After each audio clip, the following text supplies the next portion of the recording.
Assalamualaikum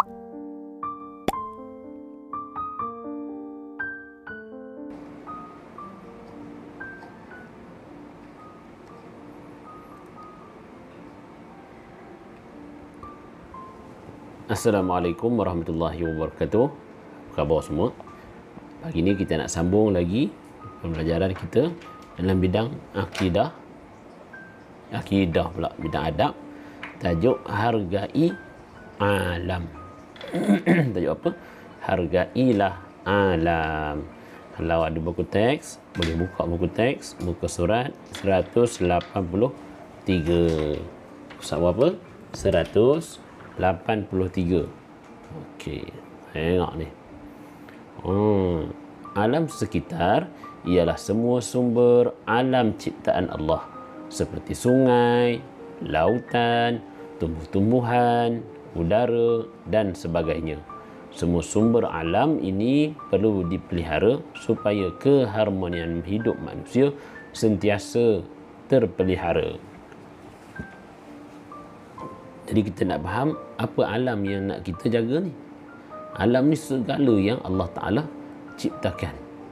Segala yang Allah Ta'ala ciptakan yang berkaitan dengan sumber alam, sumber untuk hidup dan sebagainya. Apa untuk kita hidup? Kita memerlukan air, maka sungai adalah air. Kita memerlukan oksigen. Oksigen datang daripada mana? Tumbuhan hijau. Tumbuhan hijau adalah alam. Itu kita kena jaga supaya kita boleh terus hidup sihat, aman dan damai. Apakah perasaan kamu apabila melihat situasi seperti ini? Tengok orang ngemeh sampah, buang sampah, kamu rasa apa? Rasa apa? Ada rasa hinanya kerja orang dekat sampah. Jangan kita rasa apa itu. Mereka sedang menjaga alam yang kadang-kadang kita tak jaga. Baik, macam mana kita nak beradab terhadap alam sekitar kita ni? Yang pertama, mengawal aktiviti pelepasan asap daripada kilang atau kenderaan yang mengandungi bahan kimia berbahaya, seperti menggunakan alat kawalan pencemaran udara. Pastikan asap yang dibebaskan di kilang-kilang tu dikawal. Sama macam kita di rumah, bukan setakat kilang yang mengeluarkan asap. Kita di rumah pun kita membakar sampah. Habis semuanya nak dibakar. Yang boleh bakar lah. Yang tak baik untuk bakar macam benda plastik yang mengeluarkan asap-asap hitam, jangan dibakar. Hantar di tapak pelupusan ataupun kita tanam. Itu cara kita nak jaga alam sekitar apa? Udara yang dah dikeluarkan oleh pokok-pokok tadi, oksigen. Pasal kita nak nyedut balik oksigen tu. Kalau tercemar, habislah kita berpenyakit nanti. Dipanggil pencemaran udara lah kalau kita tak jaga, kalau kita tak kawal. Menguruskan aktiviti pembuangan sampah, sisa toksin dan pepejal secara sistematik dan terkawal, seperti pungutan sampah dan sisa bahan kimia secara berkala. Jangan kita buang sampah dalam sungai. Jangan kita buang bahan-bahan sisa-sisa daripada kilang, terutamanya bahan-bahan kimia jangan dalam sungai, kerana dia akan mencemarkan sungai kita. Bila sungai tercemar, ikan mati. Bila ikan mati, kita tak ada nak beli makanan, nak ada makan ikan. Macam mana? Dah tercemar, tinggal laut je. Mana nak cukup?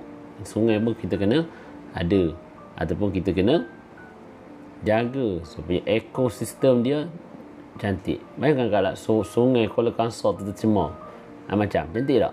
Mestilah tak cantik uduh. Kalau cantik macam sekarang, elok je, semua orang tak buang sampah dalam sungai, kan cantik. Kita kena hargai alam, kerana alam ni adalah anugerah yang Allah Ta'ala ciptakan bagi kita untuk menggunakan. Maka kita kena jaga alam betul-betul. Apa lagi caranya? Mengawal aktiviti penebangan pokok supaya dilakukan secara terancang dan terkawal. Pokok juga termasuk dalam alam sekitar yang kita kena jaga. Jangan kita tebang semua pokok suka-suka hati je. Jadi apa? Pertama, jadi panas. Bila panas ni, maka kita pun tak selesa. Dan kita juga kadang-kadang lepas tebang pokok ni, berlaku, orang boleh dengar, tanah runtuh. Kenapa? Kerana tanah tu dah tak memegang bukit, Maka bila hujan, air tu terus turun je. Bila ada pokok, dia akan serap air hujan tadi tu, sebabkan air tak banyak turun ke bawah. Bila kita tebang semua, berlakulah disebut sebagai banjir kilat dan mendatangkan bahaya pada siapa? Penduduk-penduduk sekeliling tu. Sebab tu kalau awak dengar selalu banjir kilat. Tebang boleh, tetapi kenalah jaga. Kena kira setakat mana yang boleh, setakat mana yang tak perlu. Okey. Apa sangat kita nak jaga alam sekitar ni, apa kepentingan? Yang pertama, dapat menikmati udara segar. Ini sedap je. Awak biasa pergi ke Merah Island, biasa pergi Bukit Larut, tempat yang banyak pokok tu kan, udara ada macam mana pagi-pagi, Allah, seronok je rasa, sedap je menapis. Pasal udaranya tidak tercemar. Kita di Pekan ni, kita di tempat-tempat yang pokok tak apa banyak ni, napis pun tak best. Pergi kebun, best tak kita bernapis di kebun-kebun? Seronok. Pasal pokok dia terpelihara, udaranya terjaga. Kemudian menjamin kesejahteraan dan kesihatan. Air bersih, udara bersih, kita pun tak adalah penyakit. Kita pun makan ikan yang sihat, kita pun jadi sihat. Kemudian keseimbangan alam terpelihara. Terpelihara lah, semua cantik. Bila air cantik, pokok berhidup elok, udara pun cantik, maka ekosistem tu berjalan seperti biasa. Pokok memerlukan udara, macam mana kita memerlukan udara, pokok juga memerlukan air, maka air diperlukan oleh haiwan untuk hidup. Tapi bila rosak satu, rosak air, maka habis rosak. Daripada air ni habis, binatang tak boleh hidup, pokok pun tak dapat nak ambil air daripada sungai dan sebagainya. Menyebabkan ekosistem ni pergerakan saling kait antara satu sama lain tu akan terganggu. Pasal dah rosak salah satu dia, udara tercemar, pokok pun boleh mati sebab ada racun dan sebagainya. Bila pokok mati, mana kita nak dapat oksigen? Baik, meningkatkan sumber pendapatan. Bila semua terpelihara, sungai pun terjaga, udara pun cantik, maka kita pun dapat meningkatkan pendapatan. Macam mana? Kita boleh cari ikan di sungai, kita boleh buat pusat rekreasi di sungai yang bersih. Secara tak langsung boleh menambahkan pendapatan kita. Habitat flora dan fauna kekal terpelihara. Flora ni kehidupan di dalam kehidupan flora dan fauna ni, kehidupan haiwan dan tumbuhan dipanggil flora dan fauna. Pokok pun jadi sihat, binatang-binatang pun jadi sihat dalam hutan dan sebagainya, pasal terjamin tempat tinggal mereka. Kalau semua bukit kita nak dogoi kan, nak tebang semua, akhirnya binatang pun tak ada tempat duduk, akhirnya mereka pun boleh mati kerana tak ada tempat tinggal bagi mereka. Okey.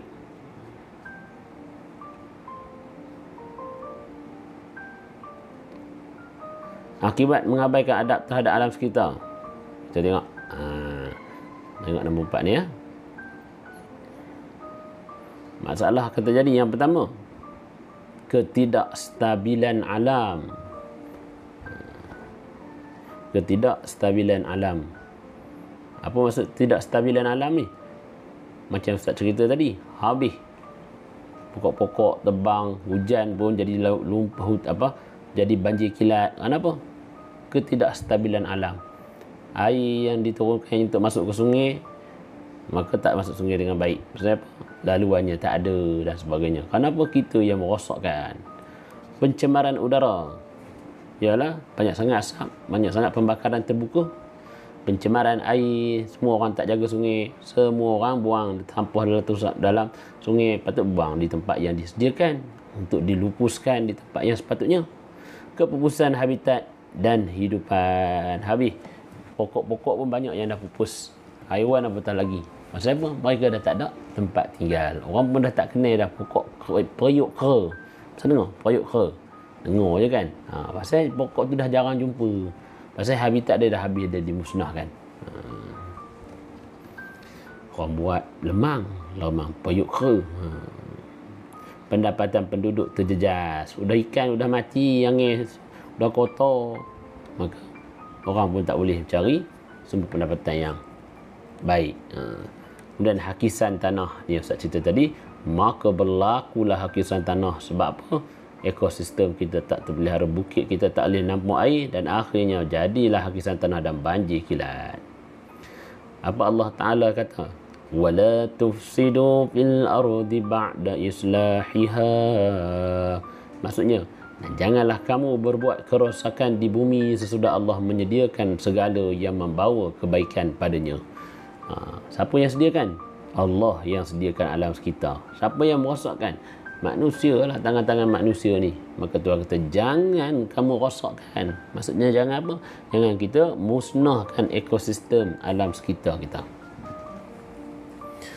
Adab terpelihara, adab terhadap alam sekitar perlu diamalkan supaya keselestarian alam terus terpelihara. Oleh itu, setiap insan bertanggungjawab untuk memelihara alam yang amat berharga. Siapa nak kena jaga alam? Menteri alam sekitar jaga? Tidak, semua kita. Kerana kita semua nak ambil manfaat. Kerana kitalah yang menyebabkan rosak. Maka kita semua jaga, maka semua akan jadi baik. Semua orang menjaga udara supaya udara tak tercemar, maka semua dapat udara yang baik. Semua orang jaga sungai supaya sungai tak kotor, semua orang dapat nikmat daripada sungai tadi tu, insya-Allah. Baik.